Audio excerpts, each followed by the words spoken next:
Next news Lok Sabha ఎన్నికల ప్రచారాన్ని TRS మరింత ఉధృతం చేసింది. పార్టీ వర్కింగ్ ప్రెసిడెంట్ కేటీఆర్ ఇవాటి నుంచి మరో దఫా విస్తృత ప్రచారానికి శ్రీకారం చుట్టనున్నారు. రాజన్న సిరిసిల్ల జిల్లా ముస్తాబాద్లో జరుగుతున్న ఎన్నికల బహిరంగ సభలో పాల్గొని కేటీఆర్ ప్రసంగించనున్నారు. ప్రస్తుతం ఆ సభలో కరీంనగర్ ఎంపీ అభ్యర్థి వినోద్ కుమార్ మాట్లాడుతున్నారు. లైవ్ చూద్దాం. ఎన్నికలు జరిగితే కాంగ్రెస్ పార్టీకి మెజార్టీ రాలేదు. ఈ దేశాన్ని పరిపాలించే అర్హత కాంగ్రెస్ పార్టీ కోల్పోయింది 35 ఏళ్ల క్రితమే.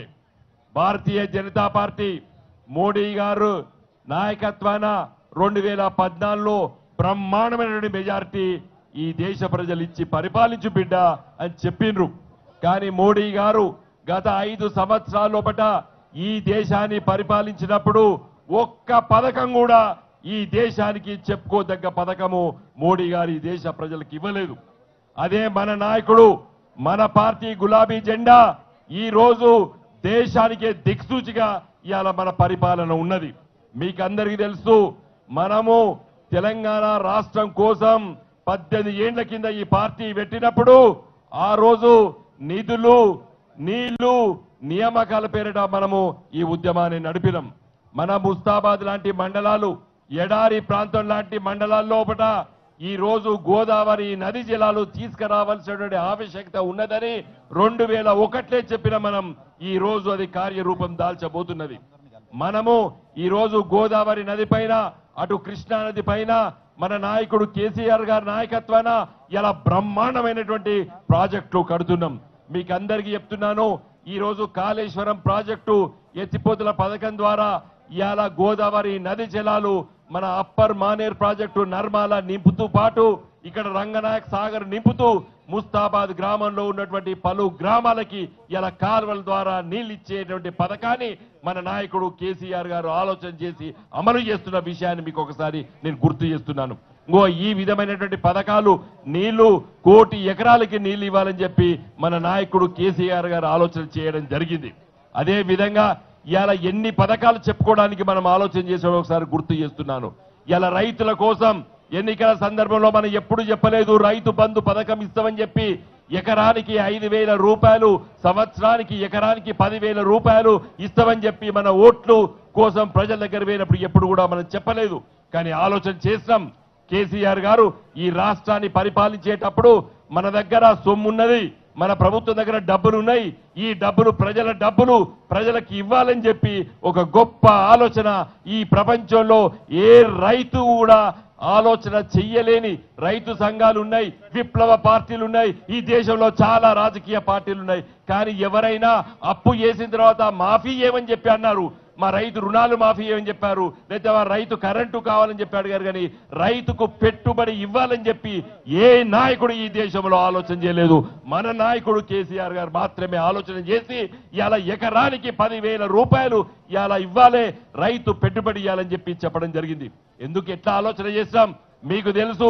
రోహిణి కార్తీ వెళ్ళిన వెంటనే మనకు తొలకరి వర్షం చుక్కలు పడ్డన వెంటనే రైతు బిక్కు బిక్కుమనుకుంటా పిల్లి కూనల్లాగా అందరి దగ్గర తిరుగుతా అంటాడు. ఎక్కడైనా అప్పు దొరుకుతుందా, ఇతరులకు అప్పు దొరుకుతుందా, ఎరువు బస్తాకు అప్పు దొరుకుతుందా, నా ట్రాక్టర్ కిరాయి దొరుకుతుందా అని చెప్పి బిక్కు బిక్కుమని తిరుగుతుంటాడు. అయితే రైతు ఆ విధంగా బాధపడి తన పంట పొలాలకి అడుగు పెట్టద్దు. వర్షాకాలంలో రైతు ధైర్యంగా వెళ్ళాలని చెప్పి ఎకరానికి 5,000 రూపాయలు మనం ఇవ్వడం జరుగుతున్నది. రెండో పంట కూడా అదే విధంగా ఇవ్వడం జరుగుతున్నది. రైతుకి ఇలా 24 గంటల కరెంటు ఇచ్చినటువంటి ఘనత ఈ దేశంలో ఒక తెలంగాణ రైతాంగానికి మాత్రమే, మన ప్రభుత్వం మాత్రమే ఇస్తున్న విషయాన్ని మీకు ఇక్కడ గుర్తు చేయదలుచుకున్నాను. ఈ విధంగా మనం రైతు బంధు పథకము ఈ విధంగా పెట్టినాం. రైతు బీమా పథకం కూడా ఈ దేశంలో ఎవడో ఆలోచించలేదు. మాలాంటి నాయకులం గ్రామీణ ప్రాంతాలకు వెళ్ళినప్పుడు మీలాంటి ప్రజా నాయకులు, గ్రామ సర్పంచులు, ఎంపీటీసీ సభ్యులు చెప్తారు, అన్నా ఇంట్లో సావైందే ఒకసారి పోయి చూసేద్దాం అని మమ్మల్ని తీసుకెళ్తారు. వెళ్ళిన తర్వాత చచ్చిపోయిన ఆయన తల్లి ఏడుస్తుంది, ఓ కొడుకా కొడుకా అని ఏడుస్తా అంటది, భార్య ఏడుస్తా అంటది, ఎక్కెక్కి పడి చిన్న పిల్లల్ని తీసుకొచ్చి మా కాళ్ళ దగ్గర వేస్తారు. మేము ఓదార్చి జేబులో ఇంత జేబు పెట్టి 5ో 10ో ఇచ్చి దండం పెట్టి వెళ్తాం. కానీ కార్లో కూర్చున్నప్పుడు ఊర్లోకి వెళ్ళి మళ్ళా మా హైదరాబాద్కో, కరీంనగర్కో, ఢిల్లీకో పోయేటప్పుడు మేము ఆలోచన చేస్తాం, ఇట్లా ఎంతమందికి ఇవ్వగలుగుతాం? ఊర్లో వెళ్ళినప్పుడు మా సర్పంచో మా ఎంపీటీసో మా గ్రామ పెద్దనో అడుగుతే పోయి చూస్తున్నాం, కానీ మనకు తెలియకుండా ఎంతమంది రైతులు చచ్చిపోతున్నారు వివిధ కారణాల వల్ల. ట్రాక్టర్ యాక్సిడెంట్ కావచ్చు, స్కూటర్ యాక్సిడెంట్ కావచ్చు, లారీ యాక్సిడెంట్ కావచ్చు, ఏదైనా రోగం వచ్చి చచ్చిపోవచ్చు, వయసు రీత్యా చచ్చిపోవచ్చు. ఈ కుటుంబాలను ఎవరు ఆదుకోవాలని చెప్పి ఆలోచన చేసినప్పుడు మన మహానాయకుడు కేసీఆర్ గారు ఆలోచన చేసి ఇలా గ్రామీణ ప్రాంతాల ప్రతి కుటుంబానికి రైతు బీమా ఎల్ఐసి పథకాన్ని అమలు చేసి ఇలా అమలు చేస్తున్నాం. ఇప్పటి వరకు గత 6 మాసాల లోపల మనకు అర్థమైంది ఏంటంటే, చచ్చిపోయిన 10వ దినం వెళ్ళక ముందే ఇలా 5 లక్షల రూపాయలు తీసుకెళ్లి వాళ్ళ ఇంట్లో ఆ చనిపోయినటువంటి కుటుంబానికి ఆదుకుంటున్నటువంటి రాష్ట్రము తెలంగాణ రాష్ట్రం మాత్రమే అని చెప్పి ఇలా చెప్తున్నాం. ఇలాంటి పథకాలు మనం చెప్పినాం ప్రజలకి. రైతు బంధు, రైతు బీమా, మన ఆడబిడ్డలకు పెళ్లిళ్ళు అయితే ఎవరు అడిగిందండి? ఎన్నికలప్పుడు మేము చెప్పినామా? చెప్పలేదు. అయినా మొదటి సంవత్సరము ఆ 50,000 ఇచ్చినాం, తర్వాత 75,000 పెంచినాం, తర్వాత ఇలా 1,00,000 రూపాయలు ఇలా కళ్యాణి లక్ష్మి పేరిట ఏ ఆడబిడ్డకైతే పెళ్లైతుందో వాళ్ళకి ఇచ్చినాం. మొదటి సంవత్సరం పిల్లకి ఇచ్చిన పిల్లకి చెక్కితే తీసుకుపోయింది, మొగనికి ఇచ్చింది ఓ మోటార్ సైకిల్ కొనుక్కోమన్నది, లేకపోతే అత్తగారికి ఇచ్చింది, తృప్తిగా ఉన్నది. కానీ తర్వాత ఆలోచించడం, ఈ ఆడపిల్లకు పెళ్లి చేసింది తల్లిగారింటోళ్ళు, తల్లి చేసింది తండ్రి చేసింది, నిజంగా అప్పుల పాలు వాళ్ళైందని చెప్పి వాళ్ళకు ఈరోజు చెక్కిస్తున్నాం. 1,00,000 రూపాయల చెక్కు ఇలా కళ్యాణ లక్ష్మి చెక్కిస్తున్నాం. కళ్యాణ లక్ష్మి, షాదీ ముబారకు, ఇలా పెన్షన్లు, ఆసరా పెన్షన్లు, ఇలా మనకు గ్రామీణ ప్రాంతాల్లో ఉన్నటువంటి బీడీ కార్మికులకు పెన్షన్లు, ఈ విధంగా మనం ఎన్నో పథకాలు ఆలోచన చేశాం. కరెంటు, తెలంగాణ రాష్ట్రం లోపల కరెంటు ఉండదు, తెలంగాణ రాష్ట్రం వద్దు, తెలంగాణ వస్తే కరెంటు దొరకదు, తెలంగాణ రైతులు ఆత్మహత్యలు చేసుకుంటాడని చెప్పి కాంగ్రెస్ ముఖ్యమంత్రి, చివరి ముఖ్యమంత్రి కిరణ్ కుమార్ రెడ్డి అసెంబ్లీలో మాట్లాడతాడు. ఏమయ్యేలా కరెంటు ఉంటుందా ఉంటలేదా?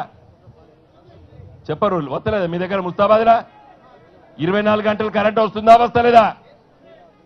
రాకపోతే చేతులు ఎత్తండి, వస్తే చప్పట్లు కొట్టండి. వస్తలేదా కరెంటు పొత్తుగల?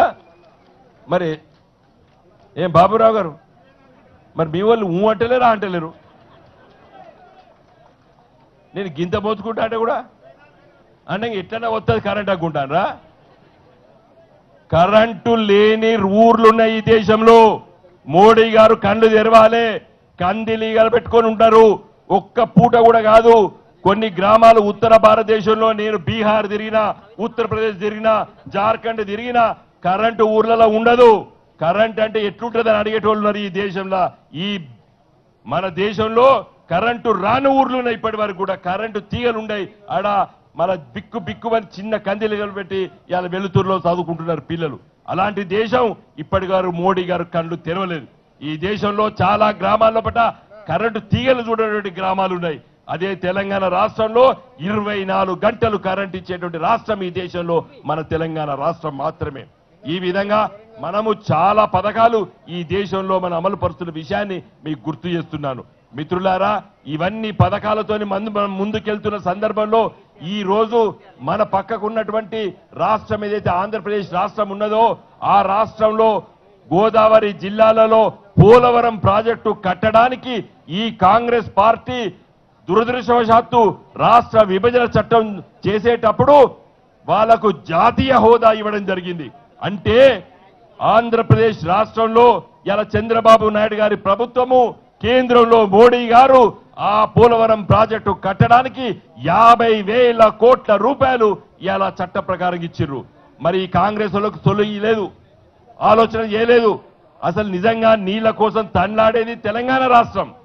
నిజంగా తెలంగాణనే నీళ్ల కోసం కొట్లాడింది. మరి ఈ తెలంగాణ రాష్ట్రానికి అనాలోచితంగా ఇక్కడ కూడా కాంగ్రెస్ ఎంపీ ఉండే, అప్పుడు తెలంగాణ వచ్చినప్పుడు మన ఆంధ్రప్రదేశ్ రాష్ట్రంలో కాంగ్రెస్ పార్టీ ముఖ్యమంత్రి ఉండే కిరణ్ కుమార్ రెడ్డి, ఢిల్లీలో ప్రధానమంత్రి మన్మోహన్ సింగ్ గారు, సోనియా గాంధీ గారు ఉండే. వాళ్ళ ఆలోచన చేయలేదు. తెలంగాణ రాష్ట్రం కష్టపడుతుంది, తెలంగాణ రాష్ట్రానికి నీళ్ల కరువు ఉన్నది, గోదావరి నది పైన కడుతున్నటువంటి ప్రాజెక్టుకు కేంద్రం సహాయం చేస్తాయని చెప్పి ఇంత ఇంగిత జ్ఞానం లేకుండా కాంగ్రెస్ వాళ్ళు ఆ బిల్లు పాస్ చేశారు. ఈ 4 సంవత్సరాల లోపల మాకు చాలా కష్టమైంది. పలు సందర్భాల లోపల పార్లమెంట్ ను దిగ్బంధం చేస్తున్నాం. మన ముఖ్యమంత్రి కేసీఆర్ గారు ఢిల్లీలో ప్రధానమంత్రి గారికి నివేదన ఇచ్చిండ్రు. మాకు ప్రాజెక్టు కావాలి, మాకు జాతీయ ప్రాజెక్టు కావాలని చెప్పి ఢిల్లీలో మనం కొట్లాడినాం. అదే విధంగా ఇవాళ మనకు రావాల్సినటువంటి రైల్వే మార్గాలు కేసీఆర్ గారు ఇక్కడ కరీంనగర్ ఎంపీగా ఉన్నప్పుడు మీరందరూ కూడా బ్రహ్మాండంగా 2004, 2006, 2008లో బ్రహ్మాండంగా కేసీఆర్ గారు గెలిపించిన తర్వాత వారు ఆ రోజు కేంద్ర ప్రభుత్వంపై ఒత్తిడి చేసి సర్వే పనులు